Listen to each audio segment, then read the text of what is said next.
মানুষের আক্কেল থাকিয়া রোজার দিন থেকে ছেড়ে দিলাম। আরে মানুষের কি আক্কেল আছে রে? এটা রমজান মাস, মানুষের যে এইভাবে ক্ষতি হইতেছু, একবারে অবাধানের মধ্যে নিয়ে এসে ছাগল বান্ধাতেছু। আল্লাহ কি তোকে আক্কেল জ্ঞান হয় না? দাঁড়া, তোকে নিয়ে যাই দেখি কোন বাড়ির ছাগল।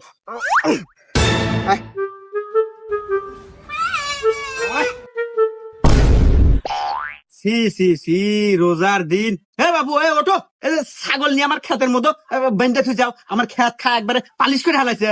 রমজান মাস, রোজা তো থাকই না, আবার কি হারো ছাগল দিয়ে মানুষের অন্যায় হরো না। এ এ এ বাগা কথা কথা সাবধানে কয়ো। হ্যাঁ, ও ও তোমার খেত খাইছে মানে? ও তো কালকে রাতেও সেরি খাইছে, ও তো রোজা।